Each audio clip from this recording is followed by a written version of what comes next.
Sahabat muslimah, tahukah kalian apa itu AHH? Yaps, AHH adalah singkatan dari angka harapan hidup. AHH merupakan perkiraan rata-rata jumlah tahun hidup yang seseorang dapat sejak lahir.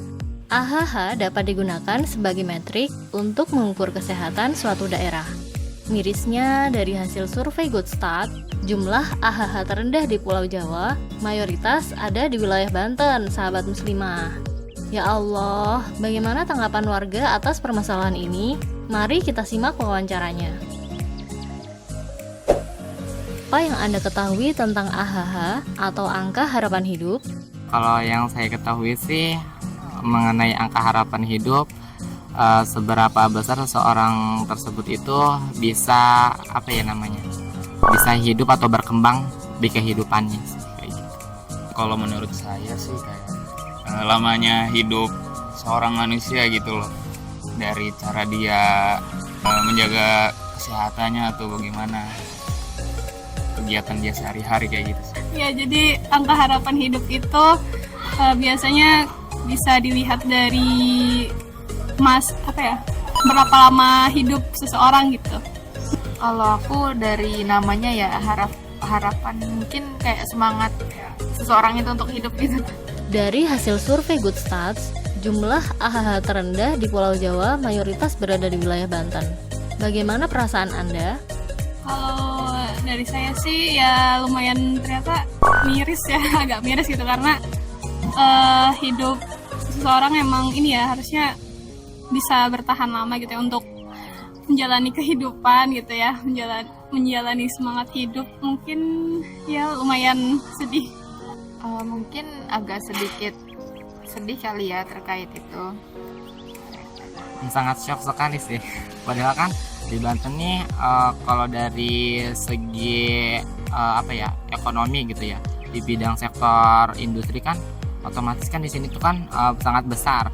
Otomatis di situ kan lapangan pekerjaan itu kan tersedia. Nah, itu juga kan salah satu penyumbang dari angka harapan hidup seseorang. Kalau dari saya sendiri sih saya baru tahu juga ya dari hasil survei itu ya kemungkinan karena terendah ya di Banten itu dipengaruhi oleh gaya hidup dari orang-orangnya sendiri gitu mungkin. Menurut Anda, apa yang menyebabkan AHH di wilayah Banten rendah? Mungkin penyebabnya itu dari pola kesehatan ya, pola menjaga kesehatannya itu mungkin bisa berpengaruh. Bisa jadi depresi, mungkin gak ada pekerjaan. Angka harapan hidup mungkin kurang menjaga kesehatan. Ya, balik lagi sih gaya hidup ya. Gaya hidup lifestyle. Iya. Apa yang harus kita lakukan untuk menjaga kesehatan? Menjaga kesehatan itu kita harus olahraga juga gitu, olahraga, makan yang teratur. Terus kalau misalkan emang sering sih mungkin anak kuliahan juga begadang ya, apalagi begadang tuh, makanya harus diimbangi juga gitu untuk tidur yang cukup gitu di siang harinya juga, jangan terlalu dipaksakan gitu lah.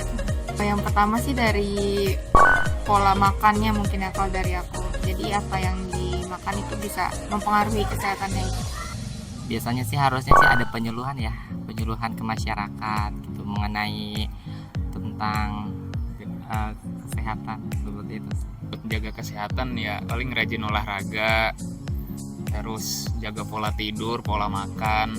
Apa kendala yang dialami oleh masyarakat dalam menjaga kesehatannya?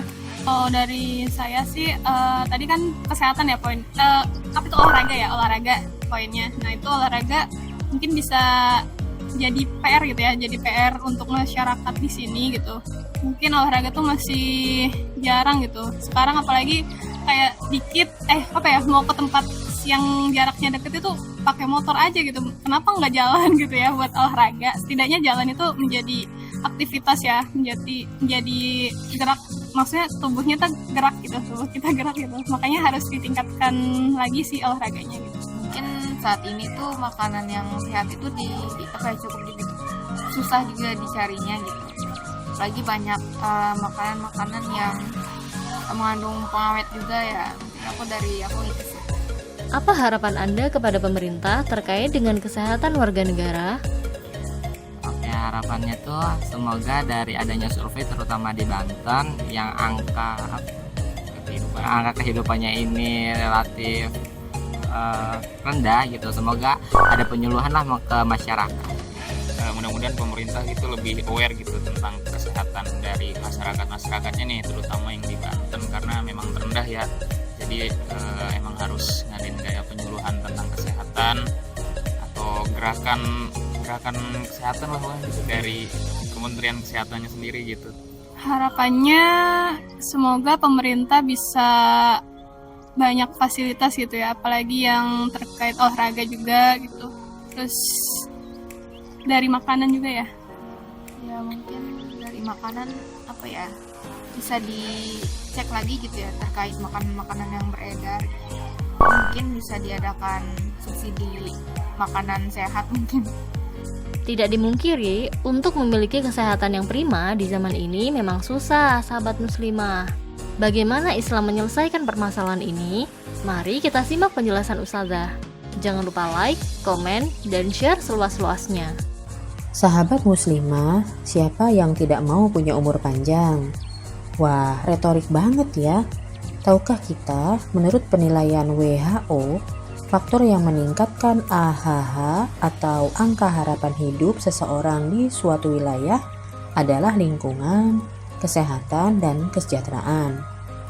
Ya, lagi-lagi faktor utamanya selalu tidak bisa dilepaskan dari aspek ekonomi.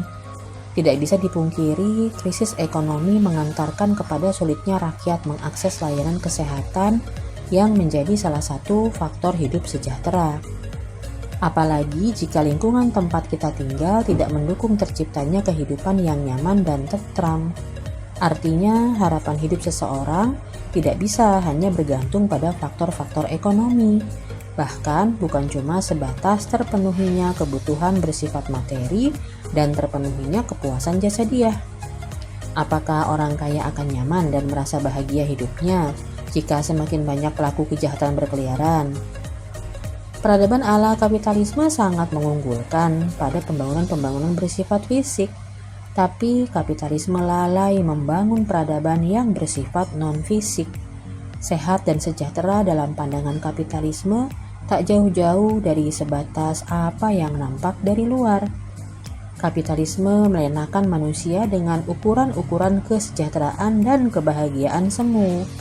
Penghitungan angka kemiskinan, angka kepuasan hidup, indeks kebahagiaan, angka harapan hidup, dan sejenisnya yang diperoleh dari penghitungan rata-rata, bukan memastikan kepada orang per orang. Sejatinya, ideologi ini tak memperhitungkan kesehatan dan kesejahteraan real yang hakikatnya juga mengandung unsur-unsur non-fisik. Kesehatan dan kesejahteraan dalam Islam selain dinilai dari terpenuhinya kebutuhan-kebutuhan hidup asasi dan penunjang, juga dinilai dari terpenuhinya kesehatan dan kesejahteraan non-fisik, seperti terpenuhinya rasa aman, nyaman, damai, dan tentram pada diri setiap orang, juga terpenuhi di lingkungan sosial. Ini semua tidak mungkin bisa terwujud jika tidak ada institusi pengayom, pelindung, sekaligus pengurus rakyat. Maka institusi tersebut adalah sebuah sistem pemerintahan, negara yang berdaulat penuh menerapkan syariat Allah Subhanahu wa Ta'ala, baik untuk urusan di dalam negerinya maupun untuk urusan di luar negerinya. Dan hal tersebut belum nampak terwujud dalam sistem pemerintahan yang berasaskan sekularisme kapitalisme. Tanpa menafikan kemajuan teknologi, beragam bentuk-bentuk fisik berupa fasilitas ataupun sarpras, alat-alat yang semakin canggih dan cepat memang memudahkan aktivitas. Namun tetap saja, kapitalisme menyisakan berbagai problem kehidupan yang mengindikasikan kehidupan tidak lagi dijalani dengan nyaman, tentram, sehingga perasaan tidak bahagia akan membuat orang tak bersemangat menjalani hidup. Fenomena mental health, bundir, tingkat kriminalitas semakin tinggi dan sebagainya semakin marak terjadi di mana-mana. Jikapun kapitalisme berfokus pada materi adalah sumber kebahagiaan, Namun tak sedikit orang berlimpah materi juga tidak bahagia. Sekali lagi, kebahagiaan hakiki memang gagal diwujudkan oleh sekularisme kapitalisme. Namun, sebaliknya saat manusia lebih mendekat kepada taat pada Allah Subhanahu wa Ta'ala, ternyata sedikit atau banyaknya harta yang dimiliki tidaklah masalah. Inilah kebahagiaan hakiki, buah dari ridho ilahi yang turun karena ketakwaan manusia kepada Al-Khaliq, Allah Subhanahu wa Ta'ala. Apalagi jika terwujud ketakwaan itu dengan tegaknya syariat Allah Subhanahu wa Ta'ala seluruhnya oleh institusi negara. Ketakwaan akan merata di masyarakat dalam setiap lini aktivitas manusia, baik lingkup personal, keluarga, lingkungan sosial, dan pemerintahan. Pelaksanaan syariat oleh seluruh warga negara tak terkecuali oleh seorang penguasa inilah yang akan meniscayakan kehidupan manusia semakin bermakna, bebas dari kebosanan atau keputusasaan. Khalifah akan memberikan pelayanan optimal di berbagai aspek kehidupan, terutama aspek politik dan ekonomi, bebas dari ketergantungan negara lain, dan mengelola semua sumber daya alam yang dimiliki untuk sebesar-besarnya kemakmuran rakyat. Lapangan pekerjaan bagi rakyat khilafah akan sangat luas dan mudah diakses oleh warganya, terutama para kepala keluarga agar mampu menafkahi keluarganya. Layanan pendidikan, kesehatan, berbagai infrastruktur publik, fasilitas umum akan diwujudkan secara berkualitas dan mudah diakses siapapun, tanpa harus menukar dengan harga mahal. Bahkan Khalifah memiliki pos khusus untuk memberikan santunan, bantuan kepada rakyatnya yang tidak mampu menafkahi keluarganya atau kekurangan. Sekalipun pemberian itu berupa tanah untuk digarap warga yang mampu untuk mengelolanya, sehingga mereka memiliki harta untuk menafkahi keluarganya. Gambaran kehidupan ideal ini tentu berbanding terbalik dengan kehidupan saat ini. Sampai kapan kita akan bertahan dan berharap kepada sistem kehidupan sekularisme kapitalisme yang membuat manusia mudah putus asa? Kehidupan yang baik di dunia serta balasan pahala hanya akan diberikan kepada manusia yang beriman dan bertakwa, sebagaimana firman Allah Subhanahu wa Ta'ala dalam surat An-Nahl ayat 97. A'udzu billahi minasyaitonir rajim. Bismillahirrahmanirrahim. Man 'amila shalihan min dzakarin aw unsa wa huwa mu'minun falanuhyiyannahu hayatan thayyibah wa lanajziyannahum ajrahum bi ahsani ma kanu ya'malun. Barang siapa yang mengerjakan amal solih, baik laki-laki maupun perempuan, dalam keadaan beriman, maka sesungguhnya akan kami berikan kepadanya kehidupan yang baik, dan sesungguhnya akan kami beri balasan kepada mereka dengan pahala yang lebih baik dari apa yang telah mereka kerjakan.